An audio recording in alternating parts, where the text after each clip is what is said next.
जब हम स्कूल जाते हैं तो हमको ये बताया जाता है कि आपको पढ़ना है, लिखना है, अच्छे परसेंटेज बनाना है, उसके बाद अच्छी डिग्री लेना है, उसके बाद आपको जॉब करना है। लेकिन कई ऐसी चीज़ें होती हैं जो कि स्कूल आपको नहीं बताता। आपको सिर्फ ये बताता है कि आपको जॉब कैसे लेना है। लेकिन कई ऐसी चीज़ें जो कि स्कूल आपको बताने से डरता है या फिर आपको बताना नहीं चाहता, क्योंकि कई ऐसी चीज़ें होती हैं जो कि स्कूल बता दिया तो स्कूल वाले के ऊपर से बच्चों का भरोसा उठ जाएगा। आजकल कोचिंग का ज़माना आ गया है। लड़के लोग क्या करते हैं, कोचिंग करते हैं। तो होता ये है कि जब आप क्लास 9-10 में होते हैं तो आपको स्कूल के टीचर आपको कभी ये बताए हैं कि जेईई, नीट, यूपीएससी और सीए इंटरमीडिएट इसके बारे में कभी चर्चा करते हैं? बहुत कम स्कूल होते हैं, जैसे कि बोर्डिंग स्कूल हो गया, केंद्रीय विद्यालय या इंग्लिश मीडियम होते हैं, सीबीएसई स्कूल, वहाँ पर इन चीज़ों की चर्चा की जाती है। लेकिन जो हिंदी मीडियम स्कूल होते हैं वहाँ पे बहुत कम ऐसा होता है, क्योंकि वहाँ के टीचर आपको सिर्फ सिलेबस कंप्लीट कराने पर ही ध्यान देते हैं, ना कि आपको सही तरह से मार्गदर्शन करने में। क्वार्टरली एग्ज़ाम लेना है, अगर आप उसमें फ़ेल हो गए तो आपको ये बताया जाएगा कि हाफ ईयरली के मार्क्स ऐड होते, लेकिन कभी नहीं होते। जो आप प्रोजेक्ट बना के ले जाते हो या प्रैक्टिकल देते हो उसी का एग्ज़ाम में मार्क्स ऐड होता है, हाफ ईयरली का मार्क्स ऐड नहीं होता। क्योंकि हाफ ईयरली के मार्क्स ऐड होते तो सबके परसेंटेज ना बन जाते। अब उसके बाद ये कि कभी आपको ये बताया कि नीट का एग्ज़ाम होता है 9-10 में, बताना चाहिए ना, जब वो फ़ील्ड चूज़ करने वाला होता है उस समय क्यों बताओ? जब वो 11th-12th में आ गया, अब वो कोचिंग ढूँढ रहा है कौन सी कोचिंग अच्छी है, वो वीडियो ही देखता रह जाता है, फिजिक्स वाला, अनअकैडमी, आकाश, बायजू, इनके वीडियो ही देखता रह जाता है, कन्फ्यूज़ होता रहता है, फिर बाद में उसी बच्चे के 3 ड्रॉप लगते हैं। अगर आप उसको क्लास 9th से ही बताओगे कि भाई 9-10th की मैथ्स, साइंस, इंग्लिश को स्ट्रॉन्ग करो, तब आपका बेस बनेगा 2 साल, और उसके बाद आप जेईई या नीट के लिए आपको 11th-12th में बायोलॉजी या मैथ्स लेना है। फिर आपको नीट का एग्ज़ाम देना होगा 720 मार्क्स का, वहाँ पर आपको 600 से ज़्यादा मार्क्स लाने होंगे, तब आपका गवर्नमेंट कॉलेज में होगा। अच्छे कॉलेज चाहिए तो 650, 670 लाओ। वैसे ही इंजीनियरिंग के लिए बताओ कि जेईई मेंस का एग्ज़ाम होता है, उसके आधार पर आपको एनआईटी मिल जाती है, अच्छे इंजीनियरिंग कॉलेज मिल जाते हैं। या फिर अगर आप वो ले आते हैं क्या, जेईई एडवांस क्रैक कर लेते हैं तो आपको मिल जाता है आईआईटी, जहाँ पे आपको बहुत अच्छे पैकेज मिलेंगे, 80 लाख, 90 लाख, 1 करोड़ का। ये आपको 9-10th या 11th-12th में बहुत मुश्किल से हो गया तो बताएंगे, बाकी नहीं बताते। आपको ये बताते हैं कि जेईई में 75 परसेंटेज क्राइटेरिया आ गया है, ये भी नहीं बताते स्कूल वाले कि 75 परसेंटेज क्राइटेरिया है कि अगर आप किसी भी बोर्ड से हैं और अगर आप 75 परसेंटेज से कम हैं तो आपको आपके इतने मार्क्स आ जाएंगे कि आईआईटी में सिलेक्शन हो जाए, लेकिन आपको लेंगे नहीं क्योंकि 75% क्राइटेरिया है। आपको कभी ये बताते हैं कि मुख्यमंत्री जन कल्याण योजना या मेधावी योजना, इसके बारे में नहीं बताएंगे। सीबीएसई में 85 परसेंटेज से ज़्यादा लाने पर मुख्यमंत्री की योजना होती है कि अगर आप प्राइवेट या गवर्नमेंट कॉलेज में पढ़ते हैं तो उसकी पूरी फीस राज्य सरकार उठाती है, और अगर आप एमपी बोर्ड या अन्य किसी स्टेट बोर्ड से होते हैं तो 75% क्राइटेरिया होता है। 75 परसेंटेज से ज़्यादा लाते हैं तो आपको उसकी पूरी फीस का खर्चा, प्राइवेट कॉलेज में हो या गवर्नमेंट कॉलेज में हो, आपको पूरी फीस का खर्च उठाते हैं मुख्यमंत्री।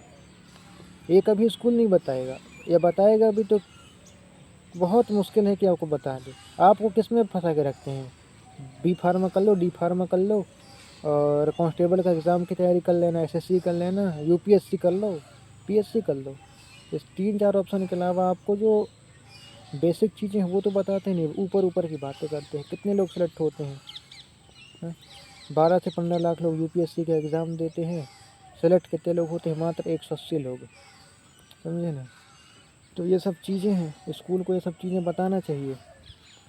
जिस तरह से केंद्रीय विद्यालय और बड़ी सिटी जो होती हैं जैसे कि इंदौर, भोपाल, है ना, दिल्ली, गुड़गांव, वैसे स्कूलों में जिस तरह से बच्चों को तालीम दी जाती है उस तरह से अगर बच्चों को पढ़ाया जाए तो हर बच्चा अच्छे परसेंटेज बनाएगा। उसको गवर्नमेंट सरकारी नौकरी के पीछे उसको मत भगाओ, उसको ये बताओ ना कि भाई अगर तुम इंजीनियरिंग कर लेते हो तो अगर आप ठीक ठाक ब्रांच इंजीनियरिंग कॉलेज से अगर आप करते हो, सीएसई ब्रांच ले लेते हो, तो आपको 60-70 हज़ार की नौकरी मिलना तय है। कभी स्कूल आपको बताएगा? नहीं बताएगा। क्योंकि होता यह है कि उनके बच्चे भी क्या होते हैं कि वो जेई या नीट का एग्ज़ाम दिए हुए होते हैं, उनका क्लियर हुआ नहीं रहता, तो वो उनके बच्चे भी किसी प्राइवेट कॉलेज से करते रहते हैं, इंजीनियरिंग हुआ या एमबीबीएस हुआ या बीएचएमएस, तो वो सोचते हैं हमारे बच्चे को तो हुआ नहीं, हम उनको कैसे करने दें। वो कई ऐसे टीचर भी रहते हैं यार, जिनका एग्ज़ाम क्लियर नहीं हुआ होता, कई एग्ज़ाम देते हैं वो, कॉमर्स वाले कॉमर्स का से रिलेटेड एग्ज़ाम देंगे या कोई भी एग्ज़ाम देते हैं, उनका क्लियर हुआ नहीं रहता तो अपने स्टूडेंट्स को भी नहीं बताएंगे कि उसका ना हो जाए। क्योंकि हमारे स्कूल में टीचर थे, उन्होंने बताया था कि हम, मेरा और मेरा एक दोस्त था, उन्होंने एग्ज़ाम दिया था पीएमटी का, अब उसका तो क्लियर हो गया और वो एमबीबीएस एमडी किए और उसके बाद मेडिकल कॉलेज में प्रोफेसर हो गए। मेरा नहीं हो पाया और मुझे एमएससी करना पड़ा, मुझे टीचर बनना पड़ा मेरे पिताजी के प्रेशर के कारण। तो इसीलिए भी नहीं बताते यार।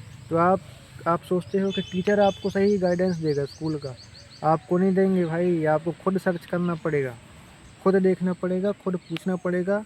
और आपको यूट्यूब है यार, आपके पास यूट्यूब है, इंस्टाग्राम है, गूगल है, उसमें आप सर्च करो जानकारी, सब कुछ आपको अवेलेबल है, कोचिंग अवेलेबल है कई प्रकार की जो आपको अच्छी लगती हैं। सीए करना हो, एलएलबी करना हो, इंजीनियरिंग करना है, मेडिकल करना हो, कोई भी एग्ज़ाम हो, कोई भी जॉब हो, उसकी तैयारी आप कर सकते हो कम से कम फीस में, या फ्री में भी हो जाती है यूट्यूब से।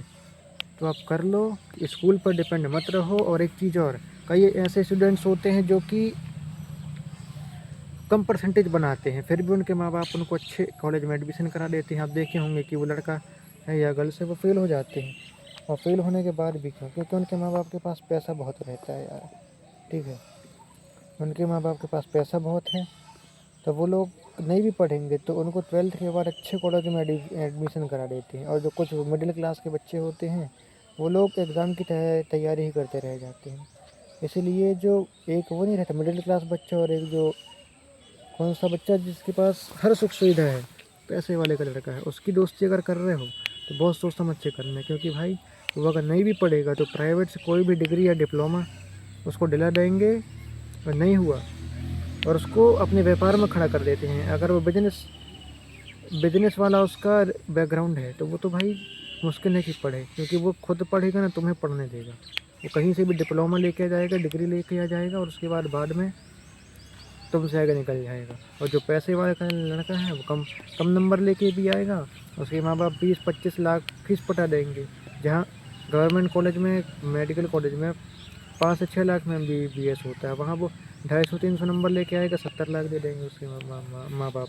तुम्हारे तो नहीं दे पाएंगे ना, तुम तो लोन लेना पड़ेगा, फिर उसको पटाना पड़ेगा, इंटरेस्ट लगेगा, कई प्रकार की दिक्कत है।